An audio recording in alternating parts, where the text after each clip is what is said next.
Muito boa noite, eu sou Marcelo Araújo e começamos agora mais uma edição de A Live. Sempre entrevistas muito interessantes, com pessoas muito bacanas de várias áreas. E hoje vamos de música aqui novamente. Vamos receber aqui o contrabaixista mineiro, compositor, professor de música, educador musical, Vitor Rosene, já estará com a gente aqui para falar do seu trabalho. Vitor, que é de Juiz de Fora, uma cena musical bastante agitada, muitos músicos atuantes, alguns inclusive já passaram por aqui, como a baterista e percussionista Isabela Queiroz, o guitarrista Milton Moraes. Hoje teremos o Vitor, semana que vem temos a cantora Juliane Falcão, que também trabalha com o Vitor Rosene, com a Milton Moraes, também de Juiz de Fora, não nascida lá, mas reside lá e faz parte da cena musical e cultural da cidade. Então já o nosso convidado chegando aqui para a gente bater um super papo sobre música e conversar aqui, né, enfim, falar de sua carreira, de, enfim, dos seus trabalhos, né, com quem ele já gravou, enfim, dos seus projetos. Acabou de chegar o nosso convidado, Vitor. Basta apenas enviar uma solicitação aqui que a gente divide aqui a tela.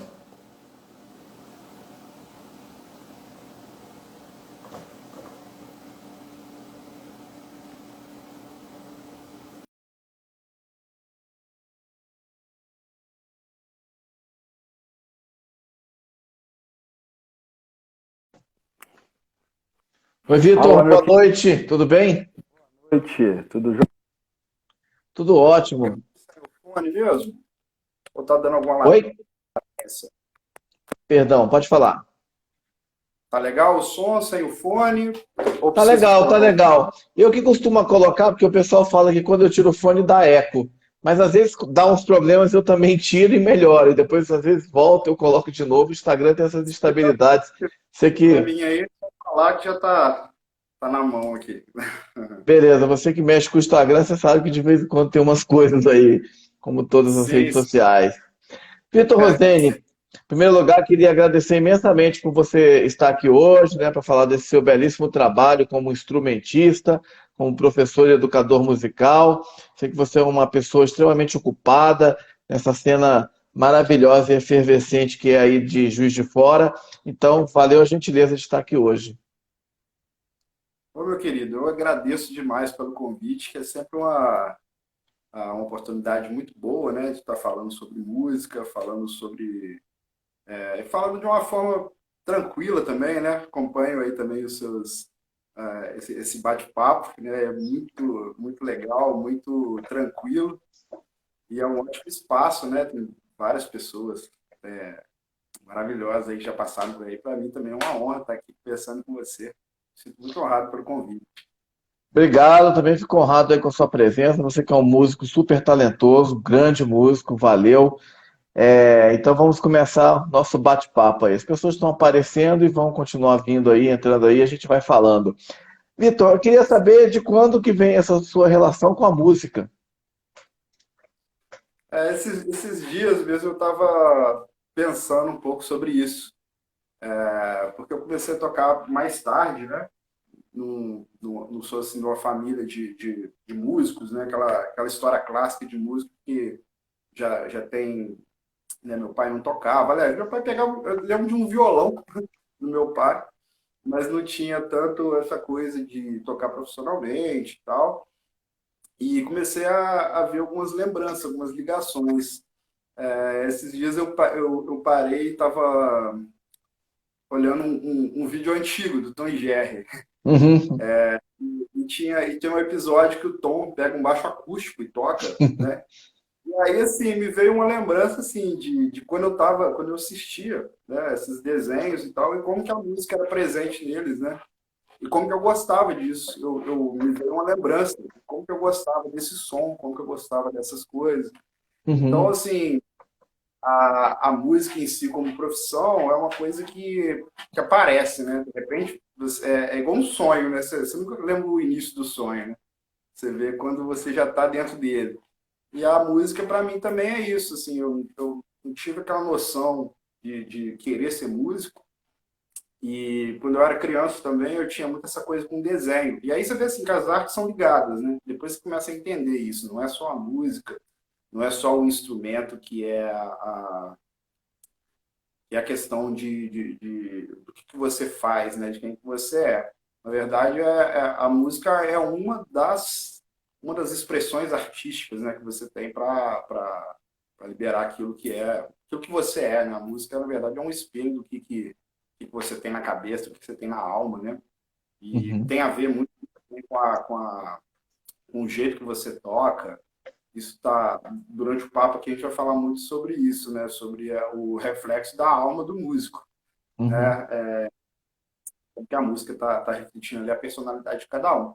Mas aí eu lembro assim de algumas coisas. Eu lembro da minha mãe que era muito afinada e ela cantando Lady B. A minha primeira lembrança de Beatles é com a minha mãe cantando, né? O Hamilton até chegou aí, queridão.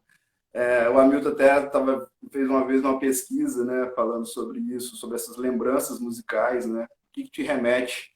Qual música que te traz um momento? Eu conheci Beatles pela minha mãe, eu não sabia. Agora, para mim, Beatles é da minha, Lady B é da minha mãe, não é dos Beatles. Depois que eu uhum. escuto, olha, eu lembro de assistir filmes com ela, e aí assistia aqueles filmes dos Beatles, que passavam, do Elvis, e eu não sabia quem que era, né? Então, essas lembranças, quando elas você já está dentro de um universo musical, você está inserido de um universo musical, e depois que você vai, isso vai voltando para você, e você vai vendo como é que isso trabalhou na sua vida, né? Tanto essa parte aí do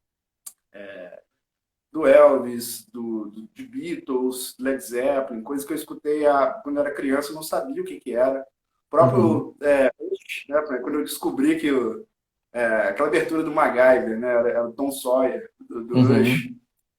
escutei o Moving Pictures, que eu escutei ali, falei, nossa, essa música, eu conheço essa música, né? Essa memória ali que volta, né? Então, esse foi, assim, o meu contato, acho que foi mais nisso, assim, né? Depois você vai voltando essas chavinhas, não é a primeira aula que você é músico, não é o primeiro show que você vai ser músico, né? E essa relação com desenho também, assim, eu sempre achei que eu ia ser cartunista. Eu desenhava no colégio, vendia desenho no colégio. O meu salário foi como cartunista. Uhum. Desenhava capa, a professor me contratou para fazer desenho para a escola inteira.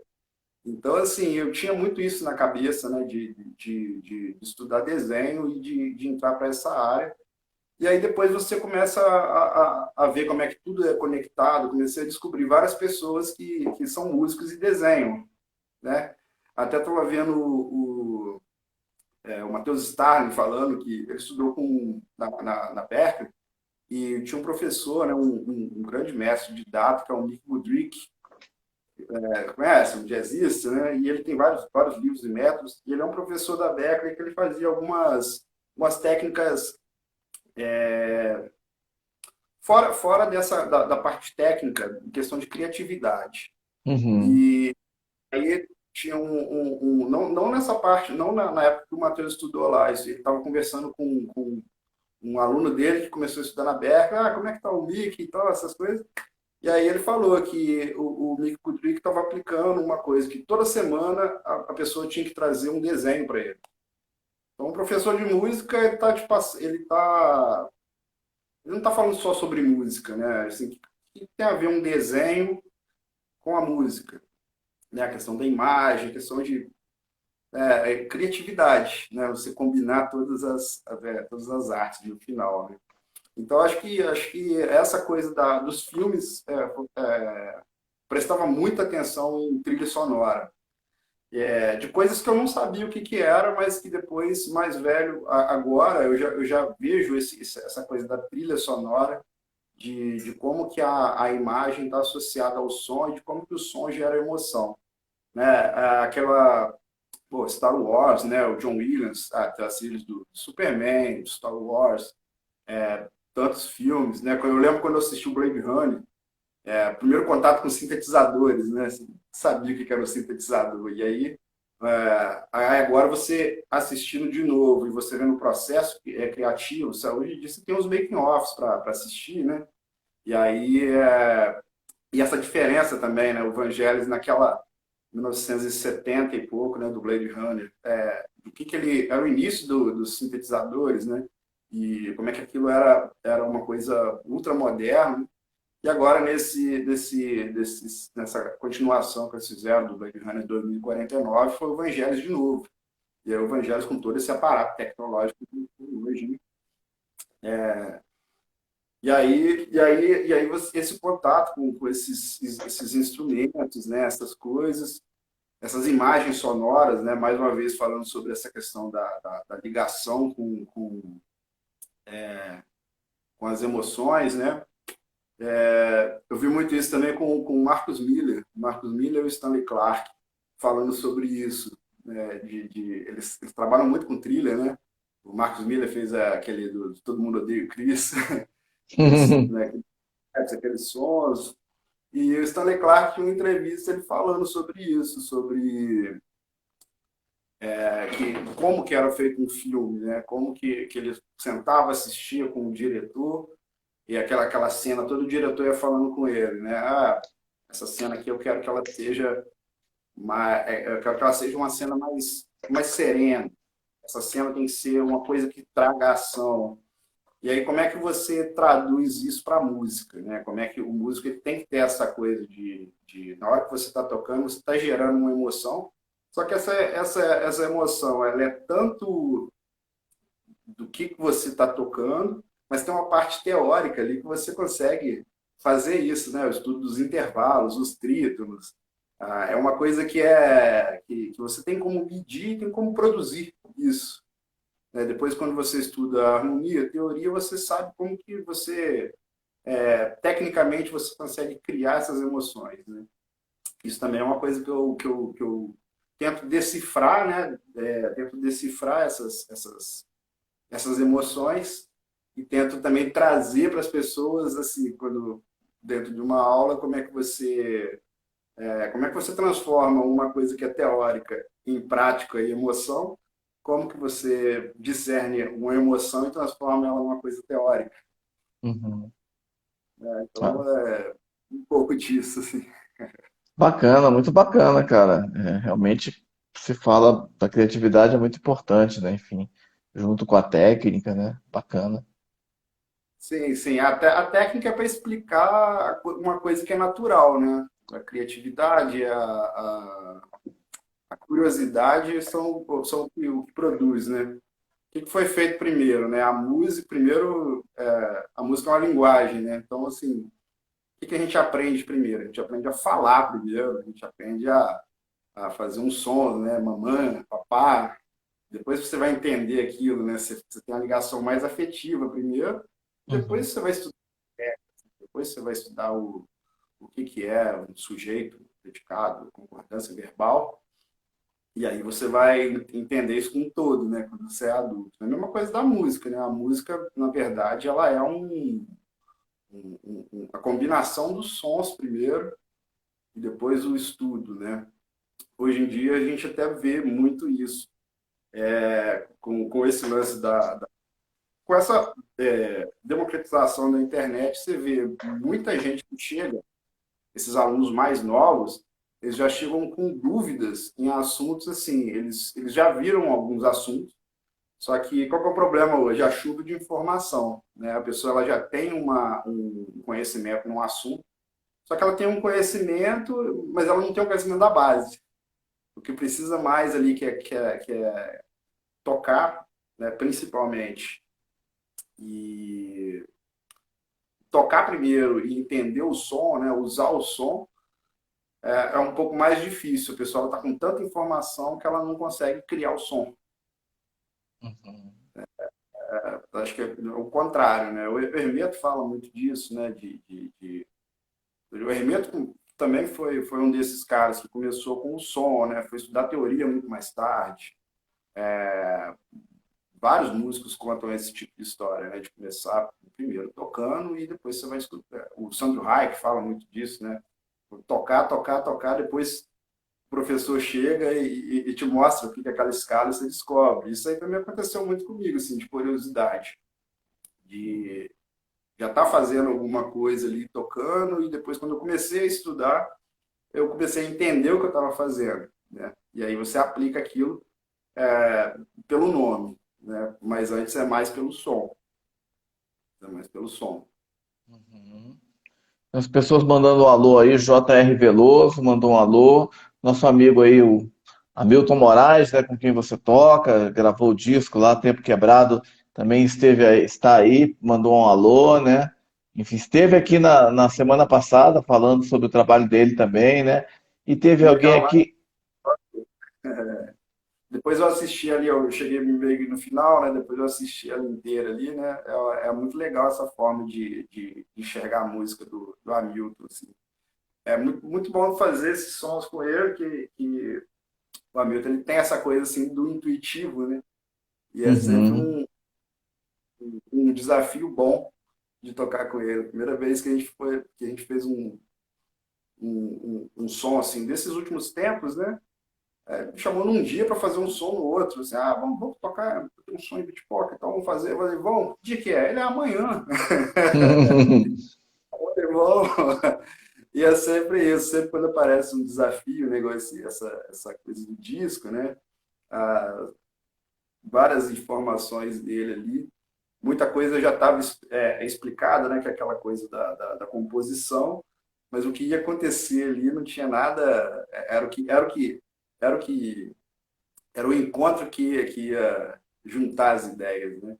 Eu gosto muito desse tipo de trabalho, assim, que é colaborativo, né?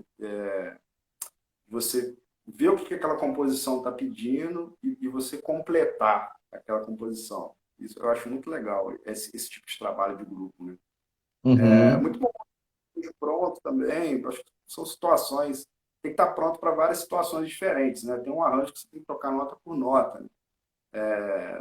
E eu já tive nessas situações também, que você tem que fazer ali o que o arranjador pede para você fazer, você faz. Ele pediu para você tocar menos, você toca menos. Se você tocar mais, você toca mais. Mas quando aparecem essas situações em que você está livre, né? Faz o que você achar que é melhor para o som. Eu gosto bastante também, né? Isso tem bastante com a Hamilton ali nesse disco. Rolou bastante isso, né, cara? Vamos ver o que sai aqui e cada um tá dando a sua opinião ali, né? Contribuindo, é uma soma, né? Pô, muito bom esse disco, cara, muito bom mesmo. Pô, parabéns aí pela sua participação nele também. Excelente, parabéns para Milton novamente. O Neném baixista falando, Vitão, um abraço, meu irmão. Grande Neném, isso aí é um grande irmão, um grande baixista também. Cheio de história para contar, cara. Isso aí é um ótimo convidado aí. Ah, Cheio de legal, história. legal, bom saber. E o Hudson comentou há pouco, né, que você falou que tinha desenhistas, né, cartunistas que são músicos também. Ele falou arquitetos, né, muitos arquitetos. Sim, sim, o Hudson é um compositor assim, de mão cheia, tem muita coisa. A gente vê essa ligação nisso, né? Tem vários músicos que têm essa. Tem um compositor, o Hermanes Abreu, aqui daqui de Juiz de Fora também, tem um trabalho com o Dudu Lima, então ele também é arquiteto, né? E aí ele comentou isso com uma amiga nossa, que assim, quando ele é arquiteto, ele vai fazer um projeto arquitetônico, ele pensa em harmonizar aquilo com a música. E quando ele está tocando, ele pensa em fazer aquele projeto. As partituras dele são muito organizadas, né? Uma amiga minha flautista, Amanda Martins, mostrou as partituras, assim, pô, tem um desenho ali, assim, é um projeto. Então ele Uhum. faz o projeto na música e ambienta no projeto, né? É sempre isso. Essa ligação da música, do desenho e dos filmes, eu não desenho mais, assim, não tenho mais a pretensão de ser um desenhista, né? Mas eu sempre tô ligado, assim, em assistir em filmes, né? E, não sei, quem sabe um dia, né, ainda volto ainda a fazer alguns desenhos também. Acho que seria muito legal para mim também fazer isso. Mas Uhum. às vezes eu desenho também. Não tão naquela época era uma coisa assim de de desenhar todo dia, né? Em todo tempo todo tempo que eu tinha, eu estava me dedicando ali. Hoje em dia eu Uhum. perdi essa pretensão por causa disso. Todo tempo que eu tenho, eu já vou querer, né, me empenhar mais na música, né? Aprender outros Uhum. instrumentos, alguma coisa sobre produção, né? Programa de edição. Hoje em dia você tem um tempo, você tem muitas modalidades ali para você poder cumprir, né? Uhum. É um pouco escasso. Vitor, eu queria então saber justamente como é que foi a sua questão dos seus estudos de contrabaixo, e enfim, como você foi para o contrabaixo também, né? O que que te atraiu, né, nesse instrumento e como é que foi a sua formação nele, seus estudos, né? Você passou pela Bituca, né, Universidade Popular de Música Popular Bituca aí de Barbacena, Minas Gerais, famosa. Enfim, como é que fala um pouco aí pra gente dos seus caminhos de estudo aí pelo contrabaixo? Sim, sim. Quando eu estava na Bituca já foi uma coisa, assim, eu já estava, já foi um outro passo para profissionalizar, né? Eu comecei mesmo empurrado, aquele início de baixista mesmo, né? De tocar na igreja, meu cunhado tocando guitarra. Ah, a gente precisa de um baixista. A igreja é assim, né? Você vai fazer isso, você vai fazer aquilo, e acabou. Então no outro dia eu era baixista, né? Mas você E já tem essa. tocava antes algum instrumento antes do?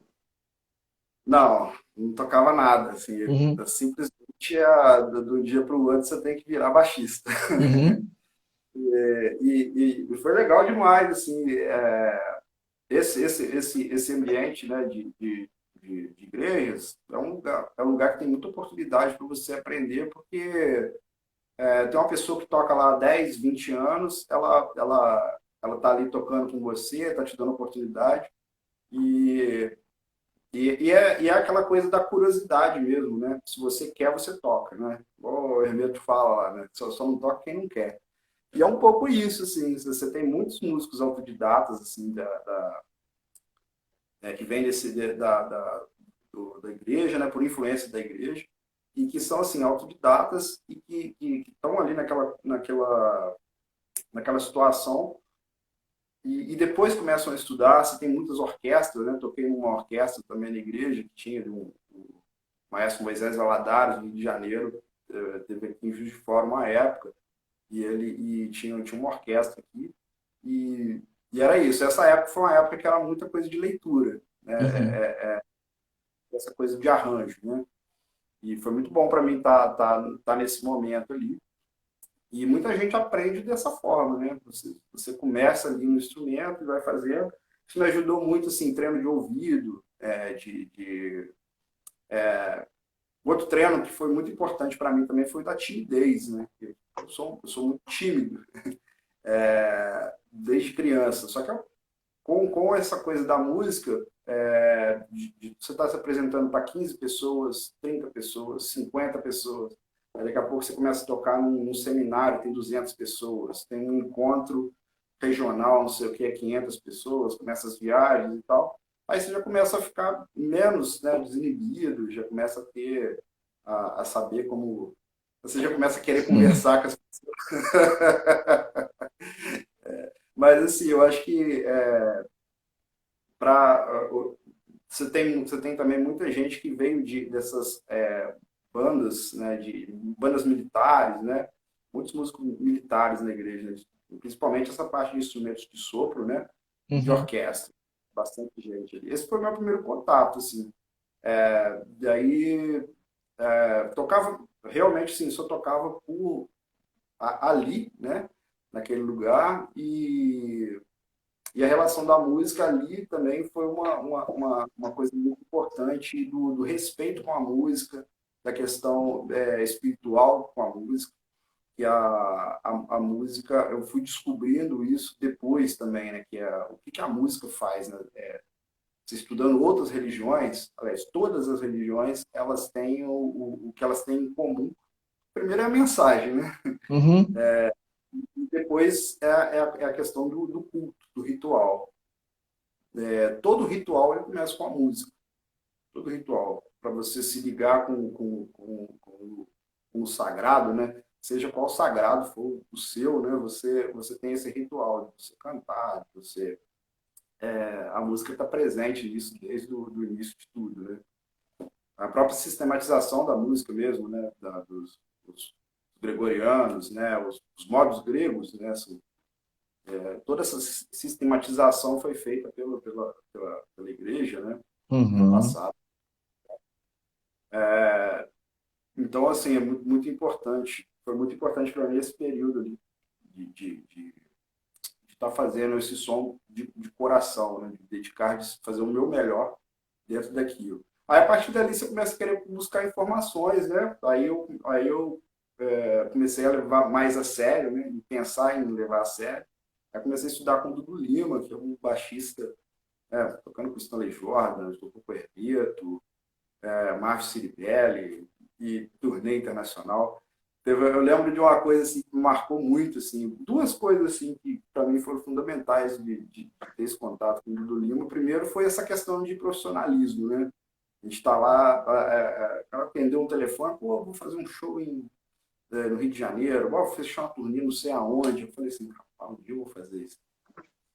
E ali nasceu aquela vontade, né? Um dia eu vou fazer isso aí, cara. Um dia eu quero Uhum. viajar bastante, eu quero tocar. E esse contato com a música instrumental, né? Cada dia ele gravava uma fitinha, era fita cassete, né?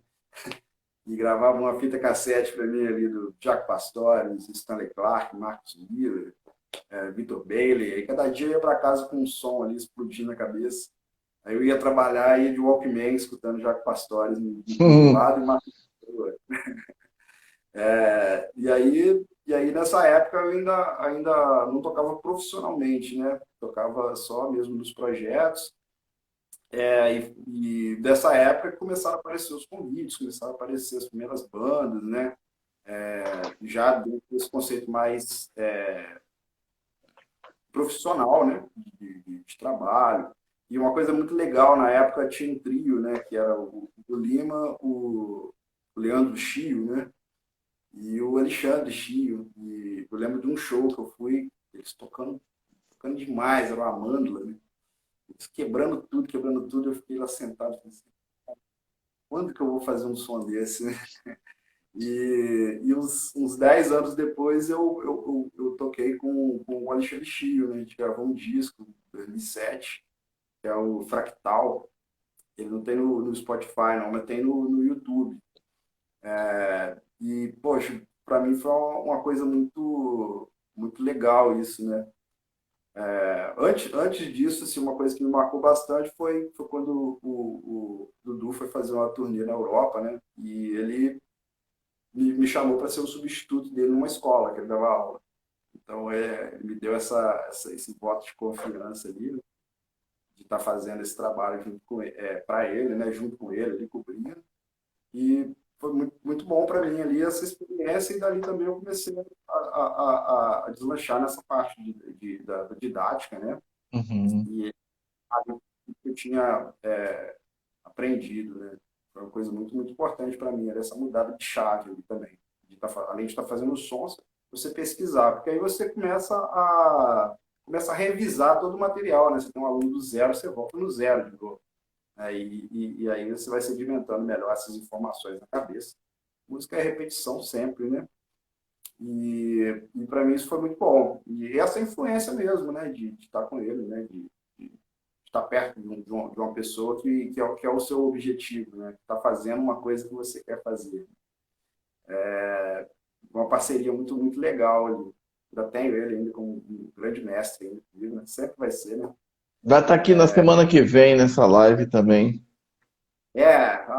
Maravilhoso. Dudu tem É. cada história. E isso era muito bom, assim, que geralmente fazia o último horário, né, que eu trabalhava, né? Essa época foi uma época muito corrida para mim, que assim, eu trabalhava de dia, teve uma época que eu estudava à noite, saía de casa às 6 horas da manhã, voltava para casa às 10 horas da noite, estudava de 10 à meia-noite. Aliás, de meia-noite às 2 da manhã, acordava às 6. E até que chegou uma hora que eu falei, agora eu vou virar músico.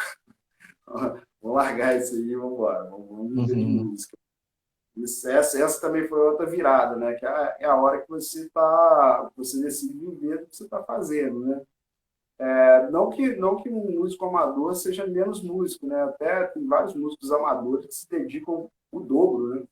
É, eu mesmo, né, na época, eu me dedicava, eu não pensava em ser profissional e me dedicava muito à música por mim, né, não por questão da profissão. Eu acho que é isso. Uma coisa é você ser músico, outra coisa é você trabalhar com música. Assim, você primeiro é um artista, né? Depois você consegue transformar isso chega uma hora também que assim, né? Chega uma hora para algumas pessoas que você tem que decidir isso, né? E outras pessoas também conseguem levar isso, né? O próprio Márcio Alac mesmo, né? Cardiologista, o Hermes Abreu, um arquiteto, né? O Hudson mesmo ali, compositor. Tem pessoas que conseguem levar esses dois caminhos, né? E algumas vão escolher ficar exclusivamente por ele, né? Também é opcional. Não Uhum. estão nem melhor nem pior, né? Você tem só a questão da organização sua, né? O que é melhor para você e como que isso vai interferir na sua vida.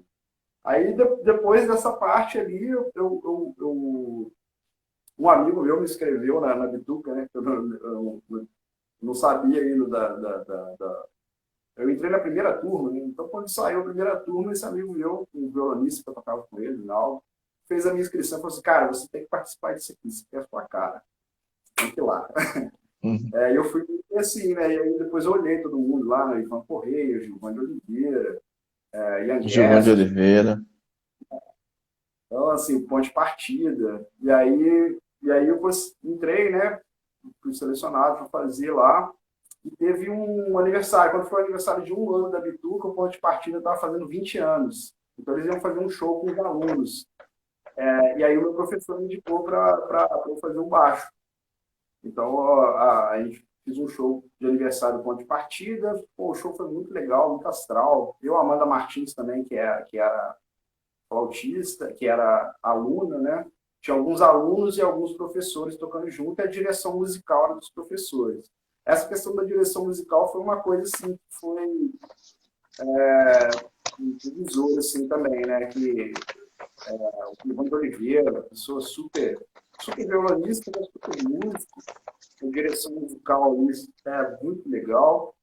O Ivan Correia também fazendo a direção e tal, dando altos toques, né, sobre gravação. Simplifica aqui, vai aqui, né? Aí você aprende essas coisas, né? Que às vezes é melhor você simplificar, fazer isso. Né? O Ivan Correia, essas conversas eram muito boas, assim, a questão da experiência do mestre, né? O cara com mais de 700 CDs gravados, não sei quantos discos, shows e tal. E aí você conversa com uma pessoa dessa, ela te dá uma palavrinha, né? Aquela frasezinha que faz a sua vida ir para frente, né? Pelo Uhum. raciocínio. Tinha a direção musical, a direção artística também da Regina Bertola, que era a diretora do Ponto de Partida. Se você tava, o jeito que você estava tocando ali, ela queria que você brilhasse no palco. Você tem que estar em contato com a luz, com essa coisa. Era um espetáculo de teatro, né? Teatro também foi uma coisa que foi muito importante fazer esse show, nesse sentido, assim, da questão da presença, de estar presente no palco. Né? Não é só tocando, né? Às vezes você está tocando, mas a sua expressão, a sua entrega ali é diferente. Agora, quando você está fazendo um trabalho de teatro, você tem que estar grande ali, né? Isso Uhum. foi muito legal. A gente fez alguns shows, a gente fez esse show. Foi muito. Repercutiu bem, eles quiseram fazer novamente, aí fizemos mais uma vez. Vamos fazer uma turnê desse show. Aí vamos fazer uma turnê, vamos gravar um disco. E aí fizemos um disco desse show. Aí chama Menino Poeta, né? Um espetáculo muito legal também. E aí a gente teve um show muito legal, foi uma apresentação naquele programa do Arte com Sérgio Brito, lembra da TVE? Uhum. Aí tivemos uma apresentação lá, uma entrevista. Pô, foi muito legal isso aí foi uma fase muito boa. E também o contato com o Ian Guest, né, essa questão da harmonia. O Ian Guest foi um dos pioneiros, né, em trazer a harmonia, essa sistematização da harmonia, né, do Sigan, no Rio de Janeiro. Então, uma oportunidade muito boa estar perto desses mestres, né, traz a presença dessas pessoas, a energia delas, né, você pega um pouquinho para você. Legal. E, enfim, falando sobre essa universidade, né, de música popular, Bituca, como é que você vê a importância da existência de uma instituição de ensino como essa, né, que forma tanta gente, né, enfim, tantos músicos importantes saíram dali, né, então, tem saído, né? Eu acho muito legal, muito necessário, na verdade, né? É muito legal, é muito necessário, né? Esse contato com músicos que são experientes, que estão, principalmente que são atuantes, né? Uma coisa é você estudar a música só a teoria. Hoje em dia, com essa difusão que você tem na internet, você estuda o material teórico o tempo inteiro, né, se você quiser. A grande diferença é você ter um olhar humano, né, um olhar do mestre ali, um olhar de uma pessoa que está fazendo arte, né, que está fazendo música, que está pensando na música como arte. É um pensamento bem artístico ali, mais não mais do que o musical, porque engloba, né? A música é arte, né? Pensando na música como arte. E os professores, assim, né? Sem palavras, né? Tá perto de Gilvan de Oliveira, tá perto de Van Corrêa, todos esses, Felipe Moreira também. Eu acho muito importante para os músicos, né, ter esse contato, né, essa abertura direta com um músico que está atuante no mercado. E Uhum. a filosofia do mestre-aprendiz, né, esse respeito que você tem ali, né, com, com, com, com os músicos, né, que eles passam esse respeito, né, só que é uma conversa muito aberta, o Lincoln cheio, é uma conversa muito aberta e, assim, para mim foi muito importante, eu acho que é um espaço muito necessário, assim, para a música. É valorização da música brasileira, né, muito Uhum. necessário. Bacana. E também um estado como Minas Gerais, né, que é muita música aí, né? Grandes músicos, músicos fantásticos, né? Nivaldo Ornelas, Milton Nascimento, Lô Borges, né? Enfim, Gilvan de Oliveira que você falou, tanta gente boa aí, né? Vocês todos aí dessa geração contemporânea, né? Dudu Lima, pô, muita gente. Guedes, né, esse povo do Clube da Esquina ali, que é maravilhoso, né? Uma fonte ali. Eu gosto demais ali, né? O Tony Horta, né? Muita gente boa, né? Muitos nomes maravilhosos ali, né? Muita história boa. Né? Legal. E falando um pouco sobre a questão da harmonia, que você falava há pouco, né? Você estudou harmonia aí com o Ian Guest, né? Uma pessoa que tem dedicado aí os últimos nem anos, décadas, né, ao estudo aí e a Muito, né? sistematização, como você falou, da harmonia, né? Como é que você vê a importância da harmonia no seu instrumento, no contrabaixo, né? Sim, até essa questão de teoria e harmonia, as pessoas têm que ter um outro olhar dela também. Que primeiro você tem o som, né? Primeiro você tem o som e o que é a harmonia, o que é a melodia? É a explicação disso, né? O que dá certo. A harmonia e a melodia, a harmonia e a teoria, elas estão explicando o que dá certo. Mas se você tiver só isso ali e não tiver a prática, não dá certo, né? Só na teoria não dá certo. Na teoria parece que vai dar certo, mas na prática não dá, né? É um estudo muito importante porque é a sistematização, né? Se existe um sistema ali que você tem que seguir essas regras, né? Até para você poder quebrá-las depois, você tem que saber as regras. Né? Você só quebrar regras, se você simplesmente está tocando qualquer coisa, você não está construindo nada, né? E assim, o contrabaixo é um instrumento que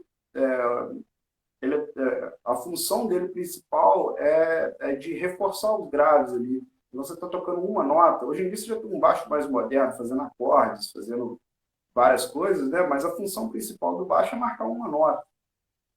A nota principal do acorde.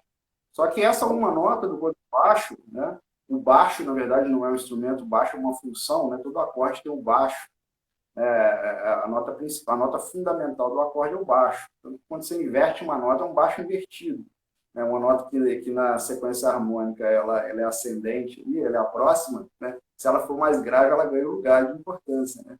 Então o baixo consegue mudar a harmonia com uma nota. O pianista bota os 10 dedos ali, faz um acorde. Se você pegar o baixo e botar em outro lugar, aquele acorde vira outro. Então o baixista ele tem essa essa questão da função. O grave é o que dá essa ambiência, esse chão para a música, né? Tão necessário, né? Mas o baixista ele tem essa função de fazer a ligação da harmonia com o ritmo, né? Então, o estudo harmônico, essa parte ali do Jan Guest, da composição, se você tocar só baixo, é um pouco complicado, assim. Eu comecei como baixista só, primeiro, né? Eu não tocava violão nem nada. Depois você vê que quando você estuda harmonia, você integra todos os instrumentos, né? Você começa a tocar violão, você começa a tocar contrabaixo, você vê Nico Assunção, Nico Assunção tocava piano, Marcos Miller toca sax, toca piano também, o Ney Conceição toca violão. Depois que você estudou harmonia, você simplesmente vai passar a mecânica para um outro instrumento, né? Então você te abre outras oportunidades sonoras também, né? E quando você estuda outro instrumento, né, quando você vai estudar harmonia, você estuda como pianista ou violonista, né? Então te abre essa possibilidade de você estudar as vozes, né, os voices, os acordes. Todo mundo tem que conhecer isso para tocar, né? São as regras, né, fundamentais para qualquer músico, né? Todos os músicos de sax tocam piano, todos os músicos de sopro, né, estudam harmonia no piano. Mesmo você fazendo uma nota só, você tem que entender a relação que essa uma nota tá melodicamente, harmonicamente, posicionamento de tensão, como que essa nota está soando, se ela vai chocar, né, ou ela vai ter vai harmonizar mais com a música, né? Muito importante para estudar a harmonia. Todos nós, todos os instrumentos têm que estudar harmonia. Quem Bacana. tem isso exatamente com o Ian Guest, que é um dos caras que sistematizou isso, né? Um presente, né? Um grande presente, uma grande oportunidade. Com certeza. Eu queria saber um pouco, você já citou alguns aí baixistas que você gosta, né? Você falou Marcos Miller, né? Baixista aí que tocou vários discos do Miles Davis na década de 80, né? Aqueles discos mais contemporâneos, mais eletrônicos, assim. Você citou Stanley Clarke, falou um pouco Nico Assunção. Eu queria que você falasse um pouco quais são os seus baixistas favoritos, né? Você citou Jaco Pastorius também. Quem você gosta aí de contrabaixo aí? Assim, o Jaco Pastorius, para mim, foi a questão do momento ali, né? Quando eu comecei a tocar, eu tocava essa questão de tocar de ouvido e tal, e quando eu comecei a querer aprender alguma coisa, fui assistir uma videoaula do Jaco Pastorius, e quando eu assisti aquela videoaula da DCI, né? Que ele toca com o John Scofield, com o Leonard, depois do final, eu larguei o baixo na hora. Tinha comprado um baixo, né?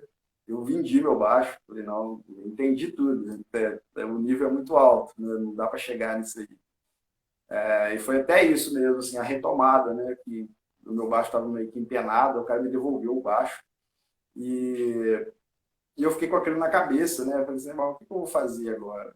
Então, tipo, aceitar que não dá para chegar no nível, você engolir a soberba, né, que você não é gênio, e partir para cima de melhorar o máximo possível, né? Não de ser o melhor, mas de ser, não ser melhor do que ninguém, entrar numa competição, né? Você não consegue entrar numa competição. Eu vou ter um legado maior do que o Jaco Pastorius, né? Mas você entender que, pô, foi um gênio, e você começar a absorver tudo aquilo em volta, né? E aí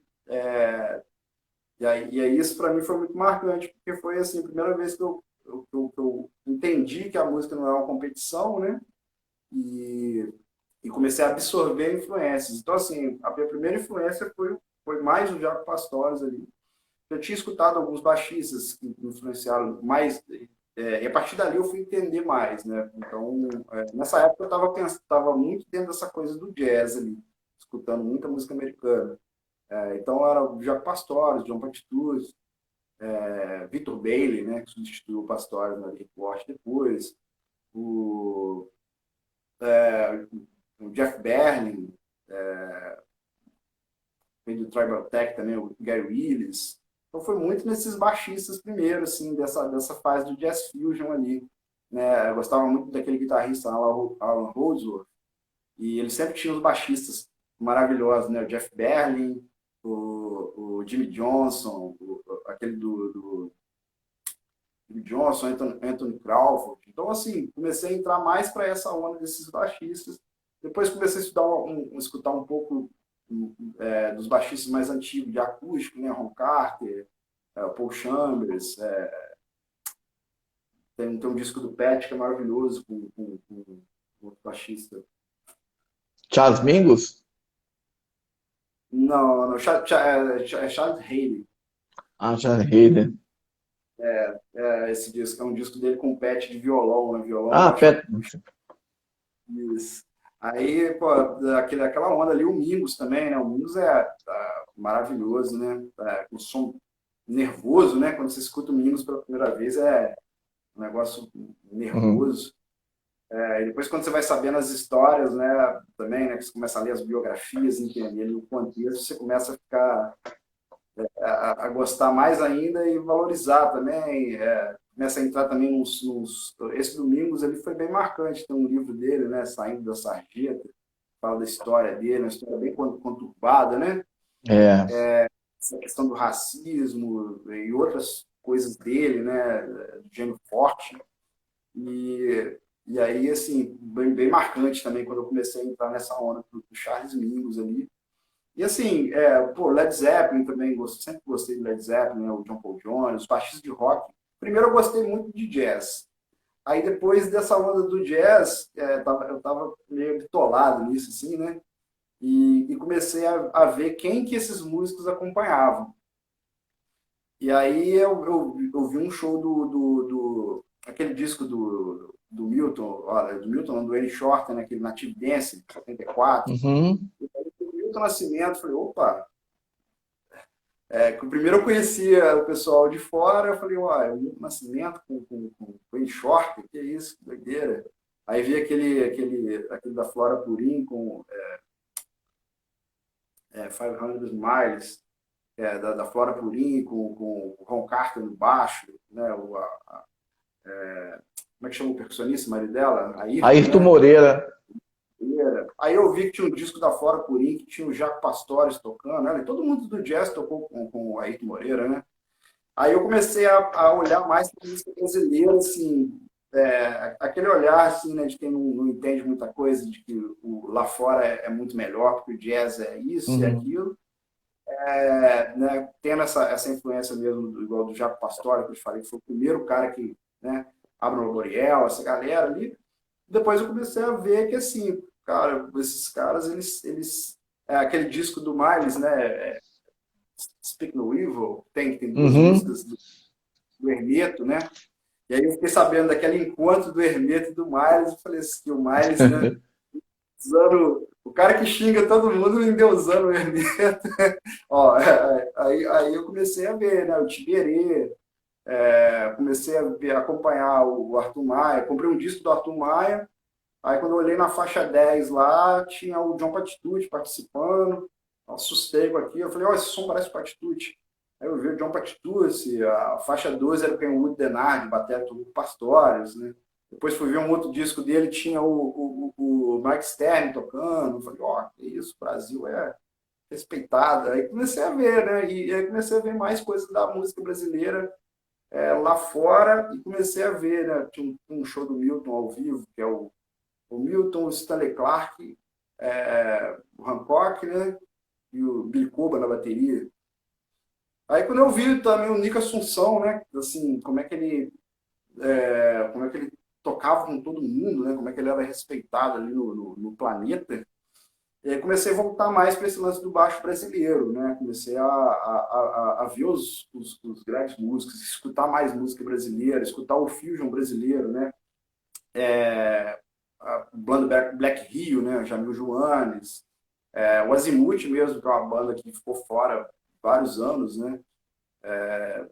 O Mamon até tocou com o Dudu aqui em Juiz de Fora, né? No show aqui em Juiz de Fora. E aí fui entender assim, o que que era azimuth, né? O que que é a música brasileira. Como é que a música brasileira, como é que a música brasileira lá fora, ela tem essa coisa, essa identidade nossa, né? Como é que é legal, né? Então, assim, se você está estudando para tocar só jazz, e você chegar lá fora, tem 10 milhões de pessoas tocando jazz, né? Se você chegar lá tocando um baião, tocando alguma coisa, eu te olha, né? Ó, exótico. Uhum. E aí comecei a ver isso, né? O Milton Nascimento, como é que ele chegava lá, aquela pianista Eliane Elias, né? Tocando lá fora, Tânia Maria, né? Comecei a ver uns nomes que não eram tão conhecidos aqui, a Tânia Maria, o Egberto Gismonti também, comprei um disco do Egberto Gismonti na cabeça, né? Entrou em parafuso ali, né? Era o Zeca Assunção tocando baixo, né? E aí eu comecei a ver mais esses baixistas brasileiros, né? Arismário Espírito Santo, Cláudio Bertrame, né? Do Medusa, né? O Medusa ali, falei, pô, uma banda de jazz fusion. Eu era muito fã do Tribal Tech. Mas quando eu escutei o Medusa, eu falei, que é isso? Que sonzeira é essa, né? Música brasileira, né? Quebradeira ali, Geraldo do Monte. Ah, tinha o Neto também tocando com o Tom Jobim. Aí foi a época que eu comecei a entender o que, que você ter uma identidade sua para fora, né? Você valorizar uma coisa que o jazz é muito grande, né? Você tem o Coltrane lá, mas a gente tem um Pixinguinha aqui também, né? Você pode gostar dos dois, né? E valoriza o que você tem, né? Você tem o bebop, mas você tem o choro. E aí eu só põe bebop no meu samba quando o tio Santa com o tamborim. E aí essa questão, né, da música regional, do Hermeto, do Gonzaguinha, até chegar no Gonzaga, chegar nessa Dominguinhos, né, que é um cara genial, assim, né, brasileiro, e aí fui pegando esses baixistas todos, né, o próprio Ivan Correia mesmo, né. Depois que você entende, depois que você contextualiza ali, né, assim, o que estava acontecendo lá, né, Beatles, essa onda, e aí você escuta o Sagrado Coração da Terra, você escuta Beto Guedes ali, você vê que tem o seu sotaque ali, né, tem aquela Uhum. influência também, a mescla, mas você tem harmonias interessantíssimas também da música mineira, né, que atrai esses caras, né, você vê o Pat Metheny falando sobre Milton Nascimento, falando sobre a música brasileira, né, e as conexões de tudo isso, né? Então aí eu comecei a gostar mais dos baixistas brasileiros, assim, por identidade mesmo, né? O Adriano Gifone, o Arismar, né? O Thiago Espírito Santo, Tião Neto, essa galera toda, né? Desses mais antigos, assim. Nessa época eu escutava mais esses mais antigos, né? Eu sempre fui muito de fases, assim. Tem uma fase que eu gosto de uma coisa, de um som, eu entro nele e gosto dele. E aí depois, aí sempre aparece um trabalho para fazer daquele jeito ali. Então eu mergulho naquele universo. O próprio rock foi isso, né? Depois com o Alexandre Chio, a gente teve uma banda desse jazz fusion e depois a gente fez uma banda de rock mesmo. Então entrei nessa onda, Led Zeppelin, Deep Purple, Cream, e aí, né, o Jack Bruce, aí você entra naquela sonoridade rock ali, né? Isso eu só escutava rock o tempo inteiro. Aí quando eu ia fazer uma coisa, uma dessas de música brasileira, aí você escutava o dia inteiro. E aí depois a playlist vai ficando ali, né? Quando você bota no shuffle, vira uma doideira, né? Você bota Massa. e depois toca lá o Roseworth, Aham. o Led Zeppelin, o Pixinguinha e vai variando, né? É tudo música boa, né? Pô. Só música boa. E tanto dessa questão, né, da música instrumental com muita nota. Depois comecei a fazer alguns trabalhos de reggae também. Então, você vê ali, aí você entende esse lance da religião, como eu te falei, né, do rastafarianismo, ali, o que representa aquele ritual ali, né, de tocar. Né? O reggae não é só tocar aquela tríade ali, né? É você sentir aquela pulsação, aquele mantra, conseguir fazer um mantra. Se não rolar um mantra, você não está tocando aquilo da forma certa, né? Então, assim, essa questão da música ritualística, né, do que é aquilo, né, de que você está tocando. E aí eu só escutava aquilo. E aí você vê o outro lado, você vê um cara igual o Nick Assunção, que toca a 200 por hora, né? qualquer frase, em qualquer tom, qualquer modulação, para um cara igual o Aston Barrett, que toca uma música de 3 acordes e faz uma linha de baixo que você canta ela. E é um deslocamento de tempo mínimo ali, né, entre aquelas tercinas, e você começa a ver que a música é muito mais essa construção emocional ali, ou dos baixistas de música pop mesmo, brasileiro, né, esses grandes músicos ali, né, ele falou lá do Dunga, o Liminha, né, o Liminha que ele tocando com a Marina Lima, né, aí você volta um pouquinho mais. A gente fala que eu não tive muito essa fase ali não, eu fui mais, eu conheci depois, Uhum. eu não participei muito, não participou muito da minha formação musical, foi mais de pesquisa depois, assim. E então é isso. Aí você começa a ver assim, o que foi interessante para mim participar de várias bandas foi isso, né? Eu não trabalhei muito com, aliás, eu não trabalhei em banda de baile, esse contexto de carnaval, de banda. Eu sempre fui convidado para participar de bandas. Uhum. Então, assim, como algumas bandas não tinham tantas datas assim, de turnê, né? Você conseguia fazer, você ia misturando. Você fazia 2 shows com uma banda, 3 shows com outra, 2 shows com outra, né? Quinta e sexta você está fazendo uma coisa, sábado você está fazendo outra.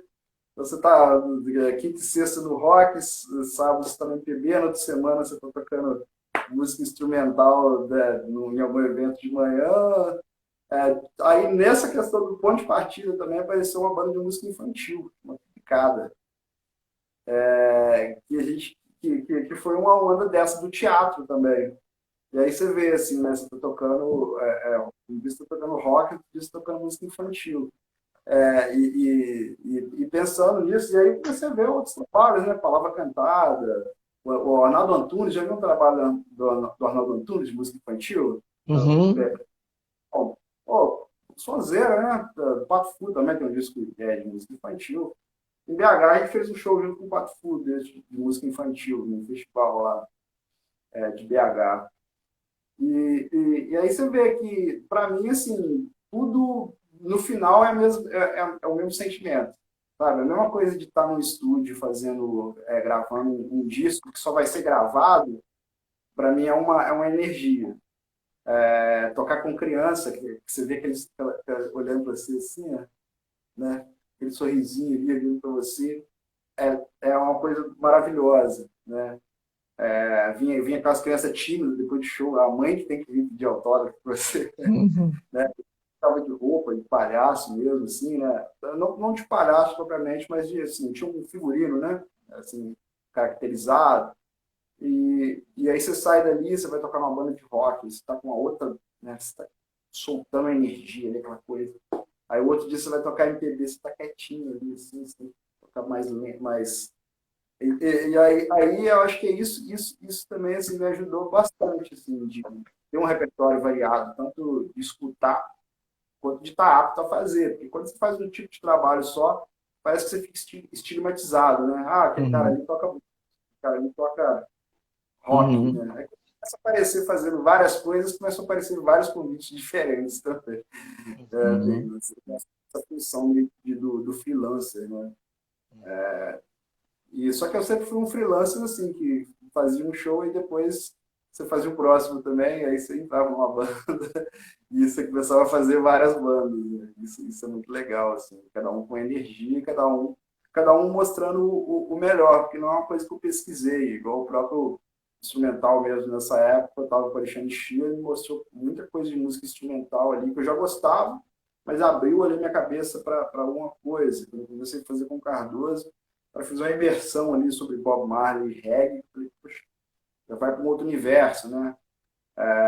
O Felipe Tavares do Triplicado, ele é o educador, todo mundo é Triplicado, trabalha com criança e musicalização infantil. Aí comecei a entender mais sobre essa questão da música. Musicalização infantil não é tocar música para criança. É você inserir ela num contexto tão grave, tão agudo, o que é, uma melodia suave. Então, você introduzir a criança dentro da música, que é uma coisa que a gente precisa disso nas escolas, né? precisa disso. Todo mundo merece tocar um instrumento, né? Todo mundo deveria tocar um instrumento, desde criança, né? O Ian Guest mesmo falava disso, né? Tem uma matéria na grade lá, que chama Método Kodali, que é do solfejo relativo. Então era uma aula que era todo mundo só com a partitura e você tinha que cantar aquela partitura, né? Então era uma aula cantada, né? E aí você vê como é que e tinha uma parte que você improvisava falando o nome das notas, né? Para você ter essa noção de onde você está indo ali.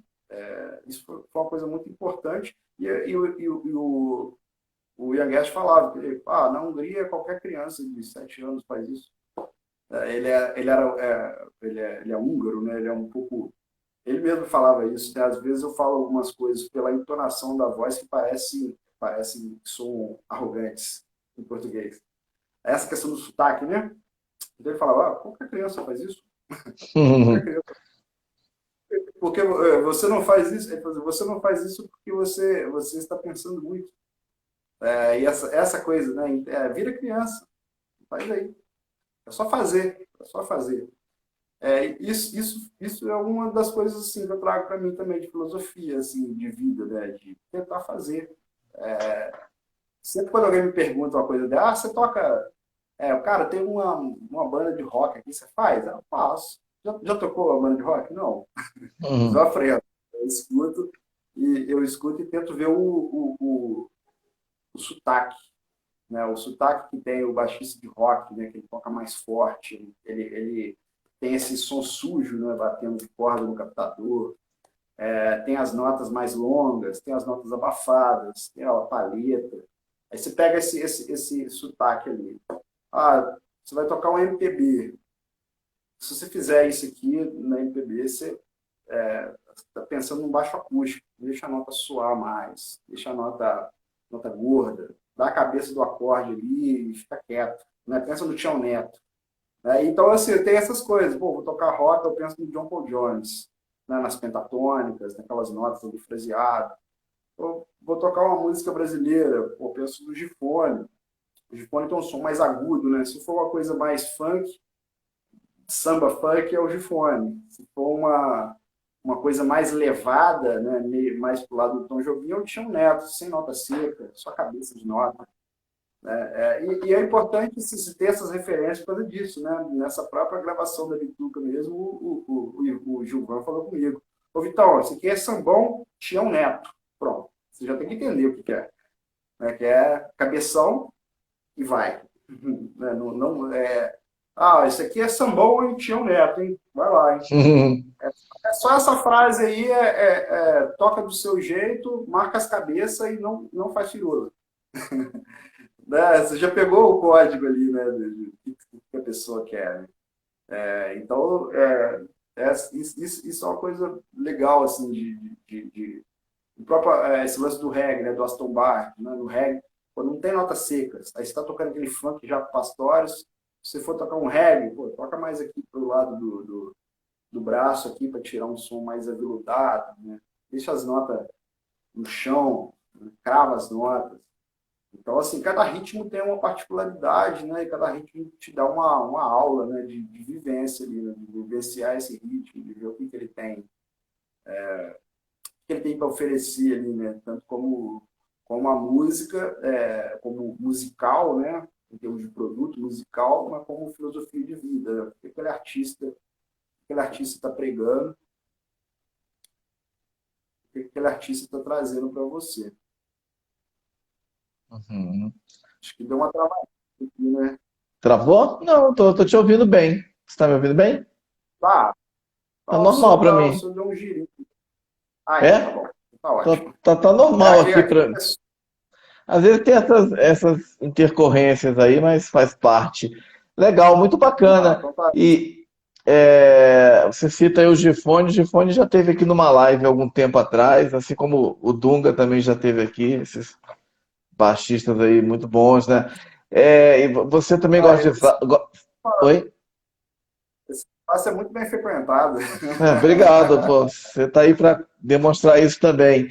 Eu vi que você gosta de Zappa também, né, pô? Frank Zappa. Ah, Demais, né? Demais, demais. É isso aí, essa liberdade ali, né? O Zappa era um desses caras, né? O Zappa, o Mahavishnu, né? Sons que estão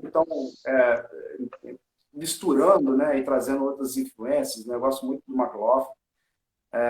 Tanto essa fase do Mahavishnu, né? O Mahavishnu também, você falou dos baixistas ali, né? Tem o Ralph Armstrong.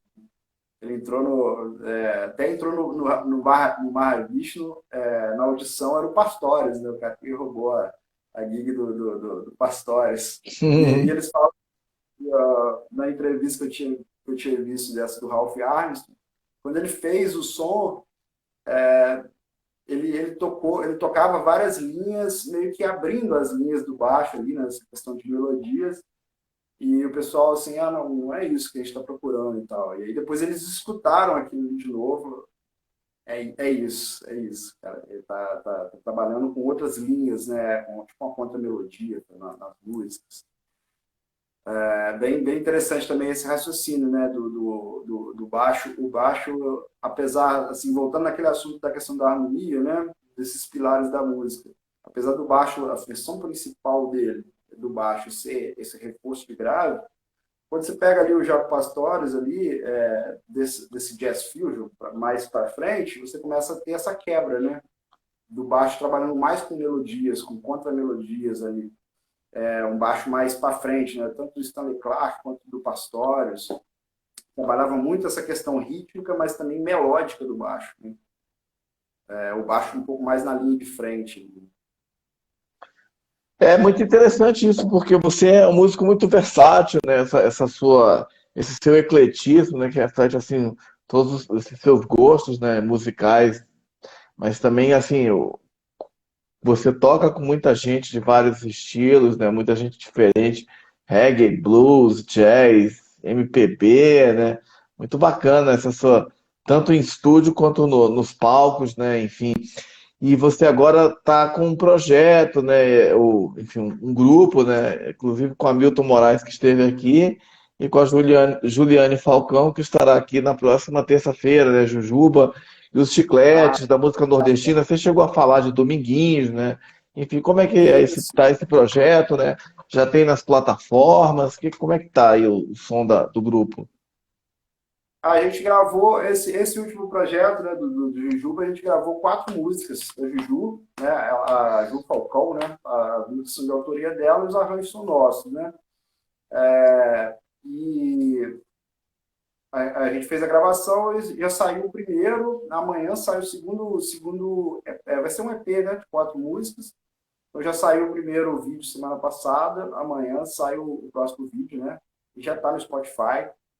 É, os vídeos mesmo oficiais do EP vão sair um pouco mais no final do mês, né? Mas as músicas já estão no Spotify. Se quiser conferir, já está lá.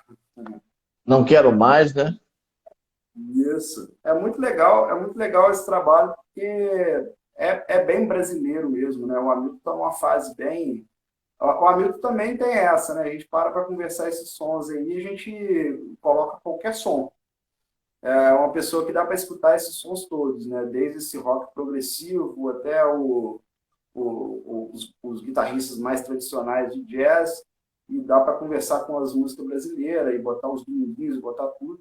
Eu gosto muito disso porque eu acho que a música, cada estilo musical tem uma história para contar, né? Cada estilo musical tem uma verdade.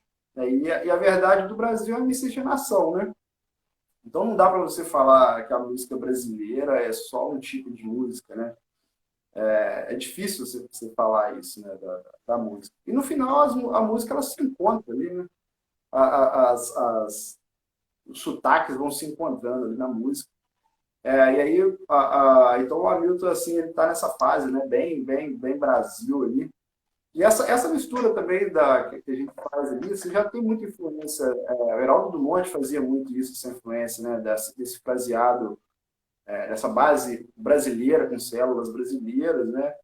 E, e você teve grandes guitarristas que já tinham essa bandeira, né, da música brasileira, misturando com o instrumental. próprio Dominguinhos mesmo, o Medusa acompanhava o Dominguinhos, né? Por isso que o Dominguinhos é aquela quebradeira lá, né? Tem alguns discos dele que é o Medusa tocando. Esses últimos eram o Sandro Reich, né? O Sandro Reich também, a banda uma quebradeira danada, né? Então dá para fazer as duas coisas ao mesmo tempo, né? Dá para ter a voz e dá para brincar. O lance da Jujuba era essa mistura, né? De misturar essa música nordestina, mas essa pegada que a gente tem de liberdade, né? De poder fazer poder fazer um solo, poder colocar uma coisa ali no meio, criar um clima, né? Não é só fazer uma música pop fechada, né? Trazer essa coisa da música brasileira, né? E a raiz da música brasileira tá na música instrumental também. A gente tem muita coisa boa. Massa. E você também, além de todo esse trabalho de gravar com as pessoas, como instrumentista, você é professor também, né? Como é que são os seus métodos, seus cursos, sua didática? Como é que tem sido isso? A pandemia tem sido muito online, já retomou a aula presencial. Fala um pouco aí do seu trabalho como educador. Nessa parte do formato, né? Agora, com a pandemia, é tudo online, né? Então, dá uma possibilidade. Já era um projeto que eu estava de fazer essas aulas por Skype, né? De ter esse material online. Aí você começa a atender até pessoas de outras cidades, né? Você começa a ver que essa barreira do local, né? Ela quebra, né? E você começa a enxergar também até um lugar novo, né? De atuação, né? Isso foi uma coisa bem interessante nesse contexto, né? E até assim, questão de gravações online mesmo, né? Fiz gravações online de casa, né, durante a pandemia, né? Faço gravações online também. E, e aí abre uma oportunidade nova, né? Um novo formato de aulas. As aulas eu penso dessa mesma forma da mesma forma que eu aprendi, que é essa coisa de você estar trazendo a música, mas qual que é o propósito da música na sua vida? Né? Por que você está tocando? Não é só para você se profissionalizar. Às vezes você não quer se profissionalizar, às vezes você quer tocar a música seu escape. Né? Uma vez eu conversei sobre esses processos de aula com um amigo meu que ele é psiquiatra, né? Aí eu expliquei para ele, falei, cara, tem um aluno meu que eu pratico quase que yoga com ele, a yoga, a questão de respiração. Você toca num ritmo, você está respirando, você tem que aprender a respirar naquele ritmo para você tocar. Você tem que observar como é que o seu corpo está respondendo aqui para você poder, a questão mecânica. Quanto mais leve você toca, mais velocidade você tem. Então, se você estiver nervoso, você trava. Então, não é só a questão teórica, não é só a questão das notas, é uma metodologia de você se reconhecer na música. Né? Igual essa questão mesmo das emoções, né? O que esse acorde quer dizer? Esse acorde aqui é um acorde com sétima maior. Mas é só o som? É só as notas desse acorde? Né? Se for um Dó 7 9 lá, Dó, Mi, Sol, Si, Ré. É só a questão do acorde? Não. Qual que é quando você faz esse acorde aqui, qual sensação ele traz para você? Então, é entender a música, escutar a música de uma forma mais aberta, assim, né? De uma forma mais natural. Acho que a música é uma coisa muito natural. Da mesma forma que eu escutava música, eu tocava muita coisa que eu não sabia. Depois eu aprendi o que era aquilo. Então, eu tento trazer isso para as pessoas, uma forma mais leve de você aprender, né? Aprender o que você gosta primeiro, e depois você abrir os seus horizontes para outros lugares. Você começa fazendo uma entrevista com o aluno e vendo qual que é o objetivo dele. Não adianta nada o cara. Eu tenho um aluno que ele é cirurgião, tem pouco tempo para estudar. Ele gosta muito de rock, uma banda de rock. E a aula é como se fosse assim, já falou comigo várias vezes, vários alunos já falaram isso comigo, cara, esse aqui é o meu melhor momento da semana. Isso para mim assim, é maravilhoso, porque eu me divirto também com eles ali. Você tá, além dessa relação do ensino, é a relação de amizade e também de você trazer esse bem-estar para a pessoa com a música. ninguém estuda uma coisa que não gosta, né? Então a primeira coisa é fazer o cara gostar de música, gostar de estudar, achar aquele momento prazeroso. Né? Para mim é prazeroso tocar, sabe? Eu fico ali, tanto escutar a música quanto tocar é prazeroso. Então eu preciso de ter um método que faça a pessoa ela ter prazer em estudar, não que não seja maçante. Agora, se você tem o objetivo de ser um músico profissional, aí você já leva essa pessoa para um outro lugar. O nível de cobrança com ele é maior do que para uma pessoa que quer tocar dentro de casa. Apesar de que você pode tocar, você pode ter o seu hobby em alto nível também. De uma forma para a pessoa, o hobby dele é jogar sinuca ou jogar futebol. Você quer chegar lá e você quer ganhar, você quer jogar bem. Né? Então, por que não você chegar em casa e tirar aquela música da forma certa, tocar as mesmas notas, conseguir fazer um ensaio com os amigos, né? Essa é a minha metodologia, aplicar, usar uma matéria que seja aplicável. Você estudar música para tocar, não tocar para estudar. Uhum. A música ela tem que ser prática. E aí, alguns alunos assim, que já estão mais avançados, eu uso até coisas que. Eu sempre falo isso com meus alunos: olha, isso aqui que eu estou te passando, você vai usar. Eu estou passando para ele coisas que vão ser úteis. Né? Da mesma forma quando eu estudei com o Drew, quando eu estudei com o Ivan Correia, foram ferramentas que eles usavam.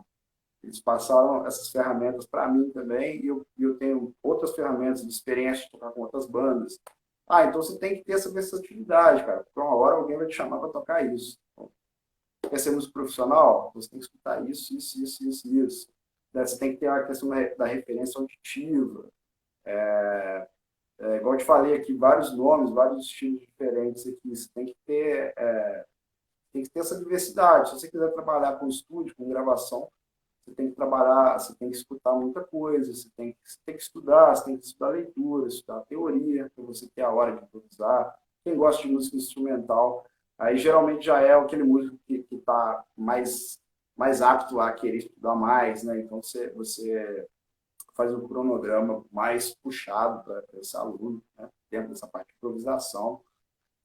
São pessoas diferentes e aí você tem métodos diferentes. Assim. Eu penso em cada pessoa qual identidade você quer criar. Acho que o método principal é como trazer a sua identidade musical para fora. Ah, interessante, muito interessante mesmo. E como é que estão as expectativas aí suas para 2022, né? Enfim, a gente ainda está na pandemia, né? Como é que estão as perspectivas? Você está com o grupo Jujuba e os Chicletes também, mas como é que você está vendo o cenário aí, outros projetos? Como é que você está vendo aí, aguardando? As bandas que eu tenho ativas, né, tem uma banda que chama Só Parente. A gente está fazendo um trabalho de estúdio ainda, voltando devagar. A gente deve lançar um EP, né, nos próximos meses. Tropicada ainda tá voltando, mas já tem um material foi lançado agora no YouTube, né, uns 5 vídeos, né, que fizeram na época da pandemia ali também, que estão lançando agora. Tem esses outros de música instrumental, né, o do Hamilton e o do Aldo Torres, a gente está voltando ainda para reestruturar essa. A gente já estava pensando em entrar nos festivais ali quando rolou a pandemia, né? Então, assim, a expectativa é ver como que vai ser essa retomada, né?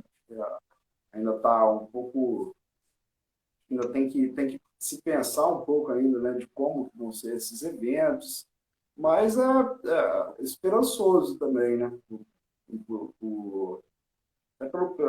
Pela própria vacinação, né? Que deu essa queda gigantesca ali, né, nos casos, né? É, assim, numa questão geral, a gente vai ter que continuar com essa situação, né? Pensando, vamos ter que conviver com essa questão de vacina e tal, mas eu estou sempre pensando no melhor cenário, assim, de aberturas, né? esse próprio trabalho mesmo com outdoors, a gente fez participamos de alguns festivais online. Acho que essa parte do online é uma parte que dá para se trabalhar mais, né? Enquanto os shows não retornam, você tem que trabalhar mais. É uma época de trabalhar mais os projetos, né? De ter um portfólio para poder voltar, né? E criar outras possibilidades. Mas esperançoso. E esse contexto de aulas online, acho que para mim é definitivo, assim, né? De ter esse trabalho, essa questão de cursos, né? De ensino à distância. A universidade já usa esse formato EAD há muito tempo, né? Eu acho que a pandemia só adiantou, né, alguns anos, né, o que ia acontecer daqui para frente, né? Eu acho que essa adaptação que a gente está tendo aqui, né, essa própria conversa mesmo aqui numa live, né? Isso há pouco tempo atrás não era uma coisa tão frequente, né? Essa questão da distribuição das informações, e hoje em dia é uma coisa comum, né? Já está dentro do que a gente vai fazer. A gente tem que se encontrar, mas não é uma palestra mais. Isso aqui não é uma palestra, né? Que a gente teria que alugar um espaço, que a gente teria que fazer um outro tipo de divulgação. A internet abre para isso também, uma divulgação mais precisa também, as pessoas que você quer atingir. Tem vários pontos positivos, né? E que não tem como não estar na internet. Uhum. Não tem como estar. Tá certo. Vitor Rosene, eu queria agradecer imensamente aí a sua participação nesta live hoje, contando aí sobre essa sua trajetória musical muito bacana, né? Grande músico que você é, super baixista aí, gravando com muita gente de estilos diferentes, contando sobre sua história, sobre suas influências, seus baixistas favoritos, sua didática. Eu considero uma aula essa oportunidade de ouvi-lo aqui. Privilégio. Muito obrigado. Eu agradeço demais essa oportunidade aqui, né? Esse espaço. Achei muito legal. Eu gosto muito dessa forma como você conduz ali, né? Essas pessoas diferentes, né? Com estilos diferentes. Tem tudo a ver com tudo isso que eu falei aqui, né? A arte é isso, né? E a vida é isso, a vida é essa arte de misturar, né? Então, eu acho isso muito interessante. É um prazer estar aqui com você, Olha, né? muito obrigado pelas palavras aí gentis. E o objetivo é justamente esse, como você falou, é trazer pessoas com várias histórias interessantes, né? Histórias, trajetórias assim de aprendizado, de luta, de desenvolvimento, de criatividade, de talento, como a sua, né? Como você falou, a gente está indo na pandemia, né? Tempos difíceis, né? Crises. Então, às vezes, ouvir histórias como a sua, né? Inspira as pessoas, né? Com certeza vai inspirar muita gente, pessoas que vão assistir depois. Obrigado mais uma vez, Vitor. Queria só deixar aqui esse contato aqui em janeiro agora também, né? Esse início de ano, a gente está sempre... tô com essas vagas, algumas vagas abertas, né? Eu vou fazer um treinamento agora no meio do mês. Então, assim, algumas pessoas que quiserem também, né, participar e ingressar nessa vida musical aí, né? Ah, no meu Instagram tem um link na bio e tem o meu contato ali de aulas. Eu vou ir acompanhar ali, seguir. Eu vou estar fazendo uma divulgação começando essa semana agora também. Alguns encontros que a gente vai ter, né, na próxima semana, né? Aí você também está convidado aí a participar. Obrigado, pô, Pra... com certeza. Obrigado mesmo. As pessoas estão vendo aí, então, uma super oportunidade, né? Entrem lá, acessem o perfil do Vitor Roseni e participem e se informem também sobre os cursos. Você que quer estudar música, quer aprender a tocar contrabaixo, vale a pena porque o cara é craque demais. Super músico e super professor também. E é importante ter as duas coisas, né? Sabe, toca muito, mas também tem a didática, que é muito É, legal. essa questão para mim é muito importante, assim, de ter as duas coisas, sabe? De você ensinar só o que você faz, né? Então, acho que é sempre.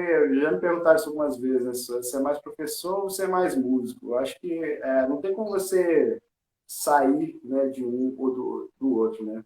Se você ensina, você tem que estar em atividade, né? E se você tem Uhum, uma atividade, você pode expandir isso, né? Expandir a música, né, em todos os sentidos, né? Influenciar as uhum. pessoas a escutar a música quanto a aprender a tocar, né? E legal, eu não podia também deixar de encerrar, porque você falou que a gente conversou antes e me lembrei que você queria falar do Alexandre Carvalho, enfim, com quem você Ah, teve oportunidade também de ter um workshop, não foi isso? sim, sim. Aqui em Juiz de Fora tinha, nessa fase, tinha um festival chamado Pro Jazz, né? E tinha os shows, né? Tinha os shows à noite e mais cedo tinha os workshops. A gente teve a oportunidade. O Hamilton mesmo, a gente encontrava muito nesses workshops, né? Teve o Nelson Faria, teve o André Neiva. Teve uma situação que foi muito legal para o Alexandre Carvalho, né? Ele estava tocando assim, no workshop e ele fazendo assim, aquelas inversões maravilhosas, aquelas notas, só aquelas notas de tensões, assim, só indo nas melhores notas, né? E o pessoal estava quieto, assim, né? E ele entortando as harmonias todas, assim. Aí, de repente, ele começou a tocar mais rápido no fraseado, assim, aí todo mundo... "Oh, oh". Aí ele parou de tocar e falou assim, cara, eu tô fazendo as melhores notas aqui, ninguém falou nada, é só tocar rápido. É isso que impressiona vocês? É, né, vamos voltar aqui para a harmonia, vamos trazer isso aqui. Olha o que é isso. Isso para mim foi, igual eu te falei naquele início, né? Aquelas frases que você pega e que abre sua cabeça, né? Eu vejo muito isso também nessa questão dos estilos musicais, assim, dos baixistas. Hoje o baixo está muito na linha de frente em vários estilos, mas quando você vê a diferença, você vê a diferença do Jaco Pastorius no disco solo dele e o Jaco Pastorius tocando com Flora Purim, o Jaco Pastorius tocando com a Johnny Mitchell, né? Você vê a diferença daqueles slaps do Marcus Miller tocando sozinho e ele tocando com o Miles, tocando com o Dave Sambor, né? Essa questão de como é que você trabalha sozinho, né, o seu trabalho e trabalhar em grupo, né? E esses workshops, né, o Alexandre Carvalho, o Nelson Faria, falando, né, a didática deles é muito boa, né, e não só a didática, né, essa coisa da influência da vida, né, o cara está falando de uma coisa que é aplicável, né, de uma coisa que Uhum. te leva de uma coisa que é simplesmente música e estudo para uma aplicabilidade na vida, né, lá, às vezes essa questão dessas notas mais importantes passam, os ensinamentos mais importantes passam despercebidos por uma questão e se você focar só no exibicionismo, né, você pode perder as lições mais importantes ali, estão nas entrelinhas, né? E a música é muito isso, né? Essas tensões, esses acordes, esses sons mais importantes às vezes eles estão mais no fundo, né? Tem que escutar com um ouvido da alma, assim, um pouquinho mais aberto para poder captar isso, né? Uhum. Uma bela lição do Alexandre Carvalho, infelizmente nos deixou há Sim, pouco sim. tempo, né? Enfim, mas deixa esse super legado. Vitor Roseni, mais uma vez, muito obrigado. Queria agradecer a presença de todas as pessoas que entraram aqui, mandaram mensagens, comentaram. Valeu, gente. Boa noite. Vitor, continua aí ligado aí no seu trabalho aí, acompanhando, sempre atento aí à sua música maravilhosa. Valeu demais, hein? Grande abraço. Meu querido. Falou, até mais.